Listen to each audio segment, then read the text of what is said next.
혹시 이런 상상 해보셨나요? 1920년대 어느 공장, 연구원들이 갑자기 조명을 어둡게 하는데 이상하게 직원들 손이 더 빨라지는 거예요. 심지어 불을 거의 다 꺼서 달빛만 희미한데도 생산성이 막 올라요. 도대체 이게 무슨 일일까요? 자, 시간을 거슬러 올라가 보죠. 1924년, 시카고 근처에 있는 웨스턴 일렉트릭사의 거대한 공장, 바로 호손 웍스입니다. 당시에 정말 최첨단 기술이 다 모여있던 곳이었죠. 바로 여기서 경영학의 역사를 통째로 바꿔버린 엄청난 사건이 시작됩니다. 모든 건 사실 아주 단순한 궁금증에서 시작됐어요. 연구원들은 과연 공장 조명이 생산성에 얼마나 영향을 미칠까 이걸 알고 싶었던 거죠. 근데요, 그들이 마주한 결과는 뭐랄까 너무나도 기묘하고 당황스러워서 마치 한편의 부조리극 같았다고 할까요? 연구원들이 세운 가설은 정말 생식적이었어요. 조명을 더 밝게 하면 당연히 직원들이 더 잘 보이니까 일도 더 열심히 해서 생산성이 올라가겠지? 너무 논리적이잖아요. 그쵸? 이 간단한 실험이 1924년부터 1927년까지 계속됩니다. 그런데 여기서부터 진짜 이상한 일이 벌어집니다.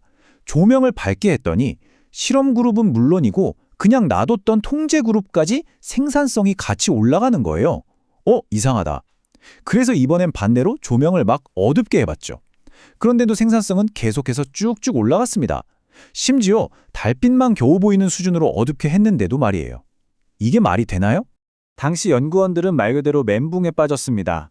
한 연구원의 표현을 빌리자면 완전히 나가 떨어질 정도로 충격받았다고 했을 정도니까요. 자신들이 세웠던 가설은 완전히 빗나갔고 결과는 도무지 설명할 길이 없었습니다. 자, 바로 이 지점에서 가장 중요한 제목이 나옵니다. 조명이 원인이 아니라면 도대체 무엇이 직원들을 그렇게 춤추듯 일하게 만들었던 걸까요? 그 진짜 비밀은 과연 무엇이었을까요? 그 수수께끼의 답은 놀랍게도 관심이었습니다. 네, 물리적인 환경이 아니라 눈에 보이지 않는 심리적인 요인이었던 거죠. 그리고 이 놀라운 발견에 호손 효과라는 이름이 붙게 됩니다. 아주 쉽게 말해서 누군가 나를 지켜보고 있다는 사실 하나만으로 우리의 행동이 저절로 달라지는 현상, 바로 그걸 말하는 겁니다. 나중에 연구자들이 직원들에게 물어봤을 때 이런 대답이 돌아왔다고 해요.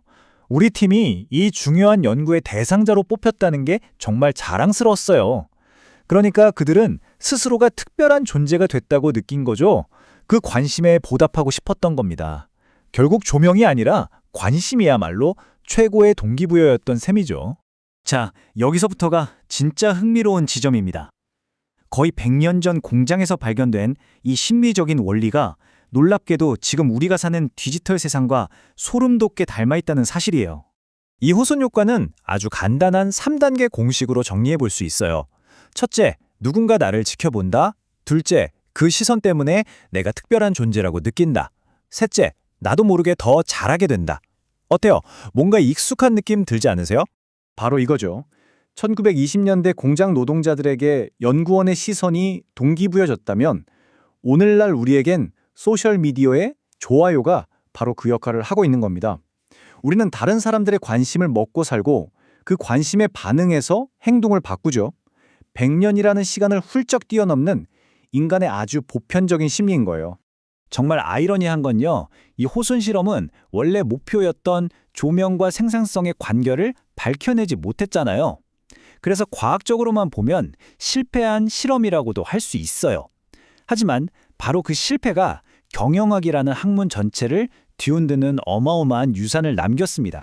이 실험이 가져온 변화는 그야말로 혁명적이었습니다.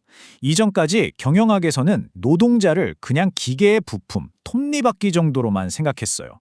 하지만 호손 실험 이후 노동자의 감정이나 관계 같은 사회적, 심리적 욕구를 중요하게 생각하는 인간관계론이 등장하면서 경영의 패러다임이 완전히 뒤바뀌게 된 거죠. 그 영향력은 정말 대단했습니다. 조직 내에서 사람들이 어떻게 행동하는지를 연구하는 분야를 처음으로 열었고요. 직원의 사기가 생산성이 얼마나 중요한지를 똑똑히 보여줬죠. 덕분에 우리는 노동자를 차가운 기계가 아니라 감정을 가진 한 명의 인간으로 바라보게 된 겁니다. 오늘날 우리가 아는 인사관리, 즉 HR 부서는 바로 이 호손 실험에 아주 큰 빚을 지고 있는 셈이에요. 자, 이제 마지막으로 이 질문을 여러분 자신에게 한번 던져보세요. 우리가 매일같이 들여다보는 소셜미디어 속에서 또 우리가 일하는 사무실 안에서 과연 우리는 지금 이 순간 누구의 시선을 의식하며 살아가고 있을까요? 호손 효과는 100년 전 공장 안에만 갇혀있는 낡은 이야기가 아니라 바로 지금 우리 삶 한가운데서 생생하게 살아 숨쉬고 있습니다.